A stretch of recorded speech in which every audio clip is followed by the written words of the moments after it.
What is up, guys? Clay Enjoyer here, and it is time to enjoy.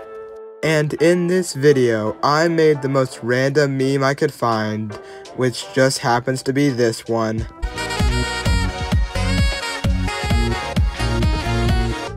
To start with, I can build up an armature and stack it with a lot of aluminum foil because this Squirtle is a thick boy. And if the term bulking had a physical form, then this thick Squirtle would definitely represent it well because of all the aluminum foil.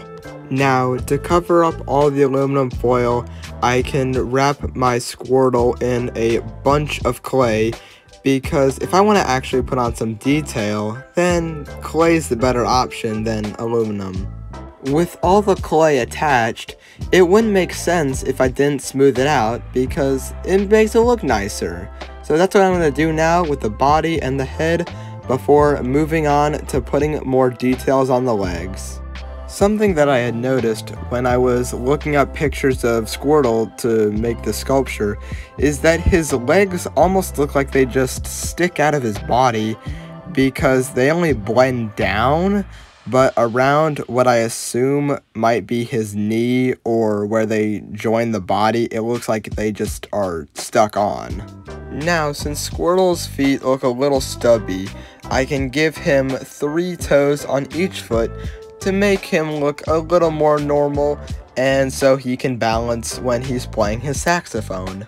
After I finished blending in the little toes to the foot, I realized that his legs looked a little flat, so I gave him some bigger, beefier looking legs to make them look a bit normal and give Squirtle a confidence boost. Before I go on and make any more detail, I'm going to add even more clay to Squirtle's head because his head is like 2/3 the size of his entire body.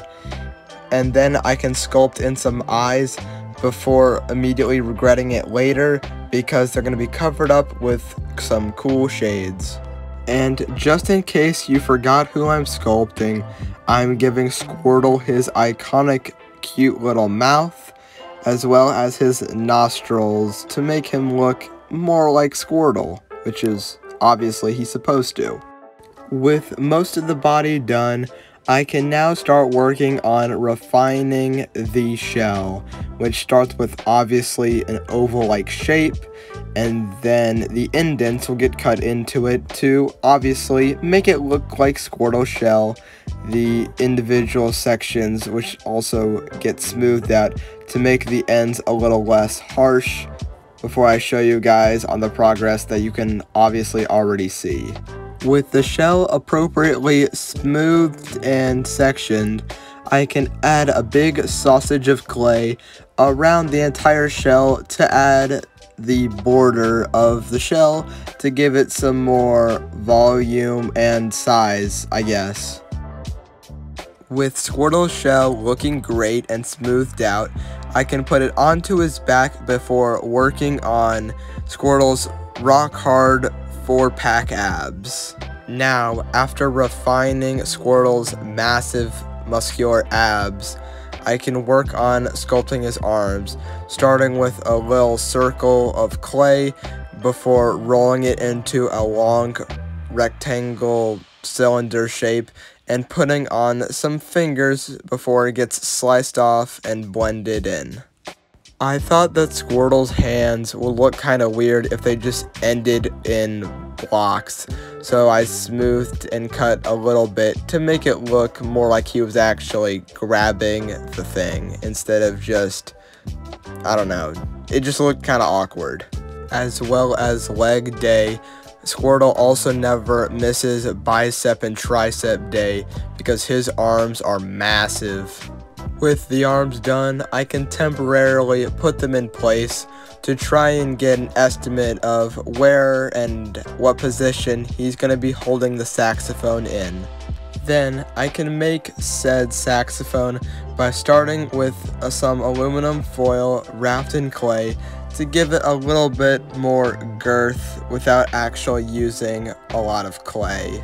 With the base done, I can carve a big ol' hole into the saxophone, which I have now learned is called the bell. Even though it looks nothing like a bell and looks more like a hole in the saxophone, but whatever, whoever named this thing was a little odd to say the least. Now with the two biggest parts out of the way, I can start by making more of the finer details, starting with the mouthpiece, and then moving on to attaching these random circles and worms of clay and all of these other things that make up a saxophone. And making this saxophone was one of the trickiest and most complex things I've ever made, because there is so many little parts. I couldn't even fit in everything because it was so jam-packed. I missed about a third of the stuff that should be on there, but because it's so full, I couldn't even fit. With Squirtle's saxophone done, I can now work on making his cool shades, which start out as a folded triangle of clay, so then when I unfold it, it's roughly symmetrical on both sides, even though it's similar but not accurate. It's close though.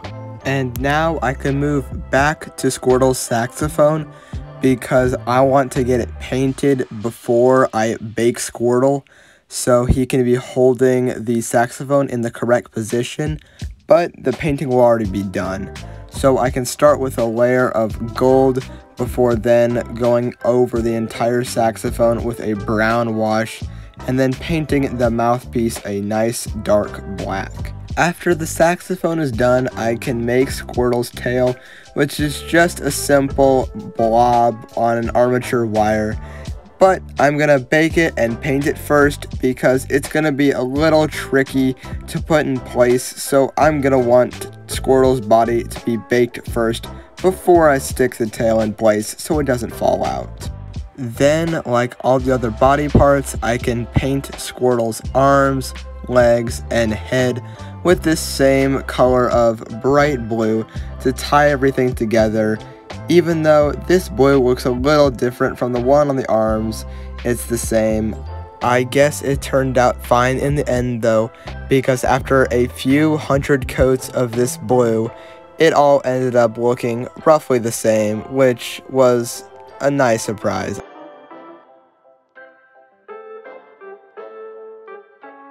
With the body done, I can now paint the shell, which took about 10 million coats of brown because this brown was really thin for some reason. Like, I thought brown was supposed to be a thick paint or something. I guess not. Because the shell was looking a little boring, I painted some black lines in between the shell segments to give them a little bit more variation. Then I can paint on the white on the edge of the shell to make it look brighter before then painting his chest. I thought Squirtle's chest was looking a little flat and boring, so I tried to paint on some lighter highlights, like the light was reflecting off of his massive abs or something. Didn't really come off as well I wanted to though, but I can paint on the dark brown lines and paint his shades a nice cool purple. And technically in the meme, Squirtle's glasses were like a reflective glossy color, but what I was trying to do to replicate that was using multiple layers of different but still color appropriate magentas and purples to make it look somewhat shinier, before then attaching his arms with the saxophone to tie everything together. Then we just need to give him his tail. And now it's time to build a base with some sweet ASMR.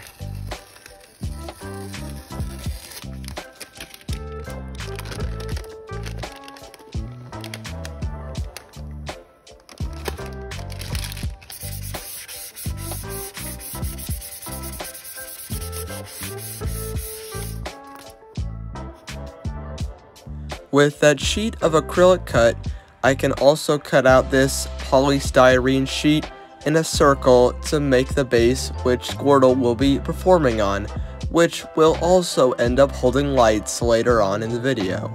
And for the light to shine through the styrene, I'm going to need to cut a hole through it as well, which for this piece was most likely the most amount of planning I've ever done for a sculpture before, because getting a perfect circle like this one is really tricky and very time consuming to get it 100% accurate. And to finish off this circle, I can sand off the edges because I want this to be as smooth as I can get it, and it also makes it look nicer because there aren't as many edges to it. With that done, I can actually start working on the base now, starting by gluing together 2 pieces of foam with super glue, and then putting plaster on the sides of the 2 pieces to make the edges more smooth and get rid of the crease line, which I can messily do now. Followed by the inside circle, which gets the same treatment, but obviously on the inside. This is because I was a little rough with handling the foam, so I'm just trying to smooth out the imperfections. With the base dried, I can now paint the base black. I don't want everyone primarily focused on the base, even though it is so important, so I'm just gonna paint it black so everyone focuses on Squirtle, which is obviously the main focus, instead of the base.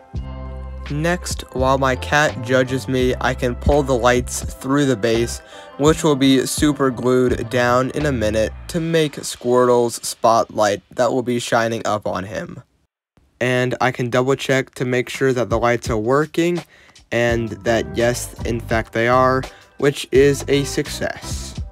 With the base done, I can go back to the polystyrene sheet to paint it a nice gold, which took on average about 70 million coats. Now, to finally finish off the build, I can glue the acrylic sheet to the polystyrene and make sure it works, and then post Squirtle in place, and then it's time for the reveal.